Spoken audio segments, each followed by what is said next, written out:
All right, guys, I freed up some space on my phone. All right, so from here, let's just see. After this, then I was able to finalize the drawings.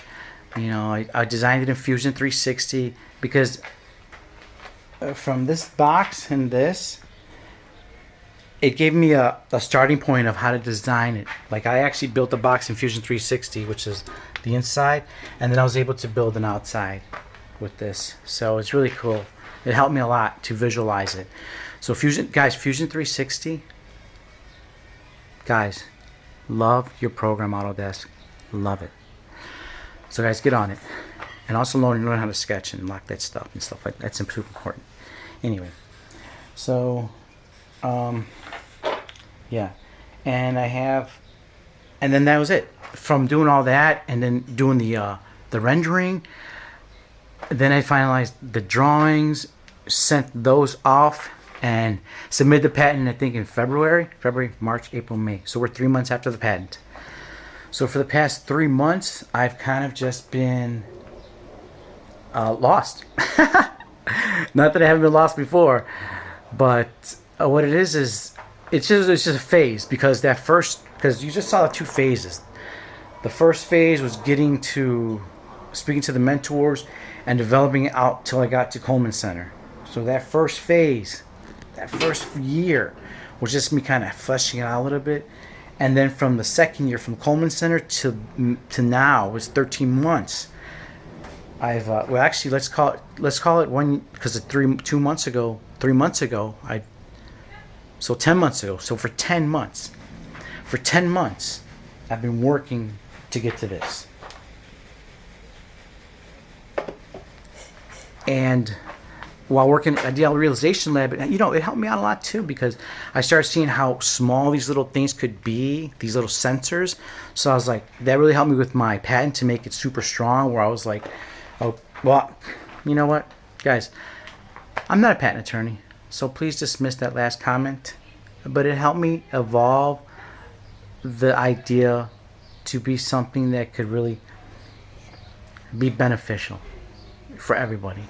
So we can use technology. I realize technology is small, macro, micro, so you could incorporate a lot of technology in one box, and that's why I call it the inclusive box, because the technology it has now, it's the vending system with our augmented reality. And that was another thing too that I was able to develop over time, because while I was doing this, that's one big thing. While I was doing all this from here to here, I don't even know where it started, but I was like, you know what I want to do? I want to use augmented reality. I don't even know where it jumped in on. I don't know what phase it was, but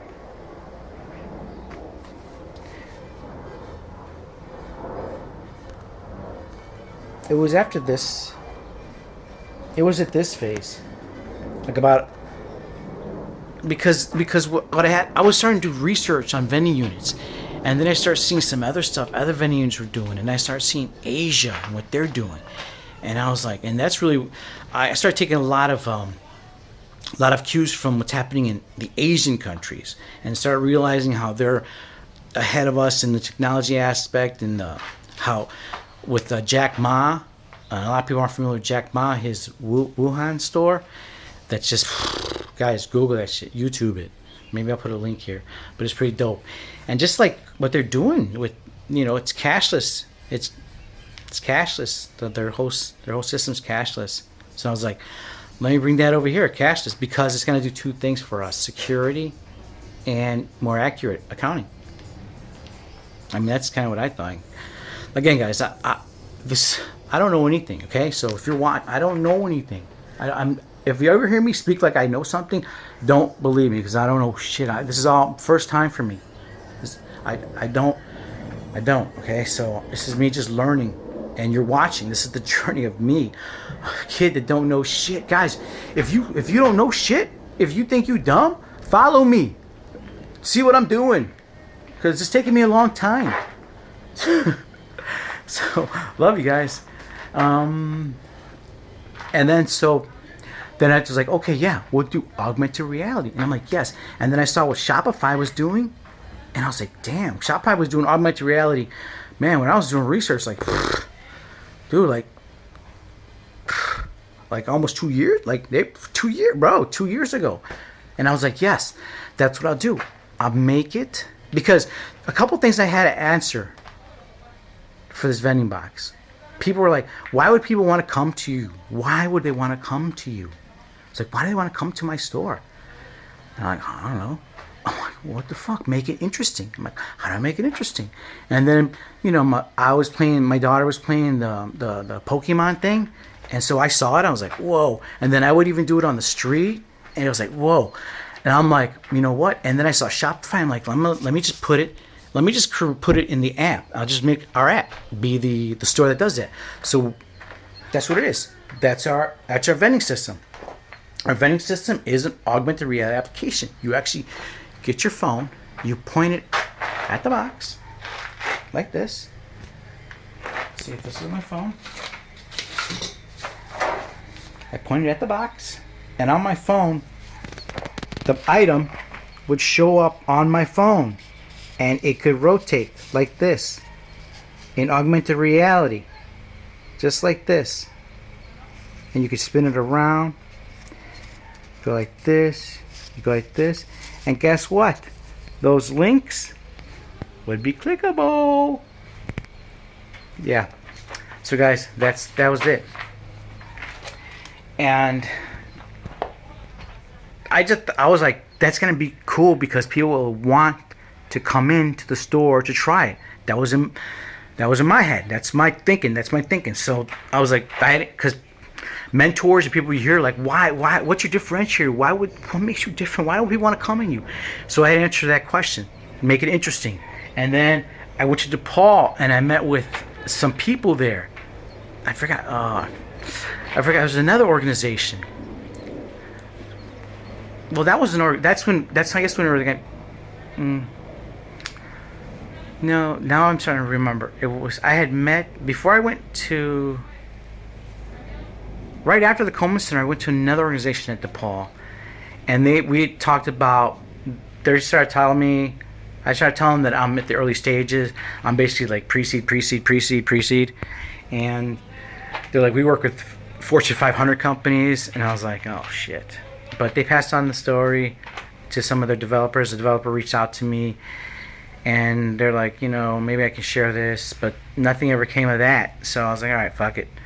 So then I was just like, let's just go ahead and knock out this patent and go forward. And so that's it. That's where we're at. I was like, that's gonna make us different. That's why people want to come to us, because we can gamify it, number one, and it's interactive, and it's learning. And here's another thing too, dude. I've been thinking about, like, when the marijuana industry, if the marijuana industry actually allows you to use credit cards, give me a call. We'll build you a couple boxes. You just put your stuff in there, and the people just come and get it. They look on their phone. Oh, is it a sativa or indica? You click it. Oh, sativa. Spin it around, rotate it, take pictures of that stuff, and then buy it. So that started developing too in my mind. So there's something to look out for that. So let's see where we're at. So that's where we're at, guys. That's my idea. You just caught up. 20, 30 months in, guys. You just caught up. If you've watched the whole thing, I applaud you. You're a true fan. You're a true fan. So, guys, that's the whole concept. Allergy-friendly, plant-based foods into underserved communities. Pain point. What's their pain point? And I still don't even know if this is right. The value proposition and the pain point, I still don't know if this is right, because I'm still trying to learn this stuff. So the pain point is like what are they really hurting from?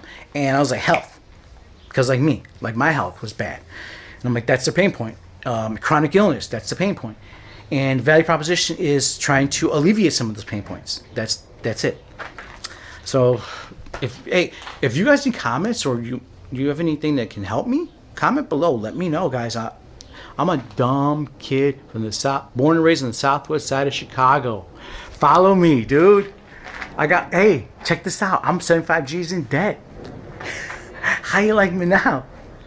Done some messed up stuff. Check out the last video. or a couple videos. All right, guys. So that's it. We're right here.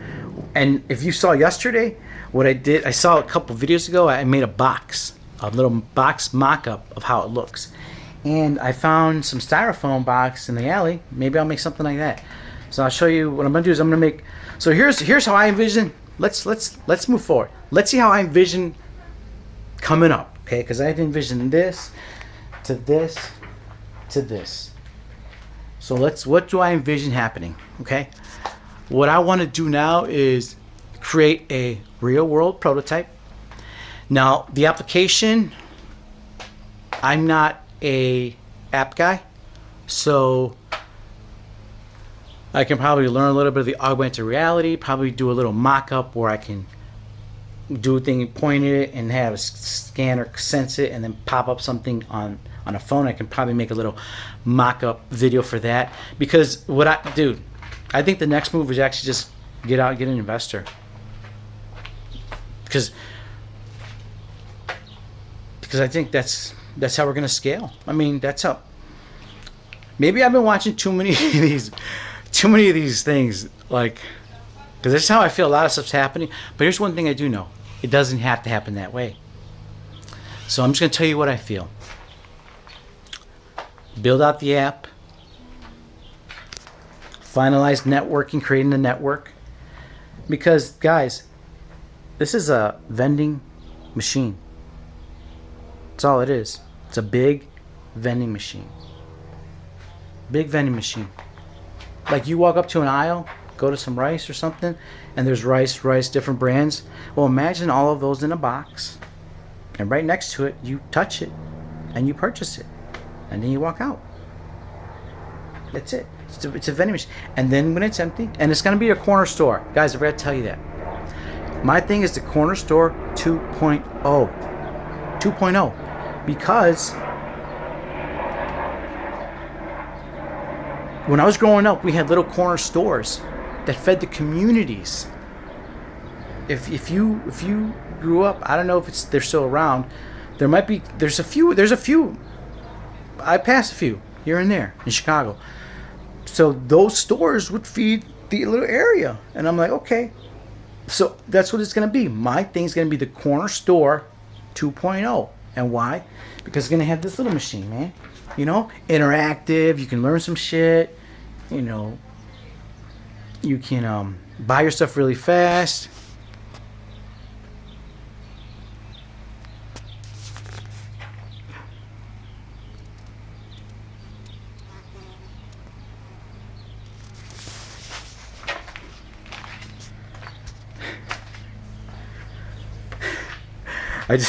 My sister just texted me. She's like, "Stay your ass at home. It's bad outside." I was passing by 26th Street yesterday. They were protesting out there. It is getting pretty crazy, bro. But I was trying to take off. How else you gonna go, guys? God's got my back. So, guys, let's see. Okay, so what am I envisioning? Yeah, the corner store 2.0, and it's gonna just be, you know, I guess a little tiny boutique place for a little neighborhood. We'll open a few of them in the neighborhood, see how they do, see how they go popping, and maybe team up with some people, some athletes that are vegan, some plant-based people, some allergy people that have a voice that can help spread this. Because, guys, I don't know much, right? But in my head, I'm like, yeah, I'm kind of like, I don't want to say like oh, I know this is gonna work. Yeah, I got this. But what I'm seeing is, like, I feel like if it's just a vending machine, like, I literally just, like, imagine a vending machine, right? And just explode it open, and each one of those items gets in its own box. Picture that. And then you walk into a place that has all those boxes in there. And then whatever one you want, you just walk up to it, touch it, grab it, and leave. That's what I was envisioning.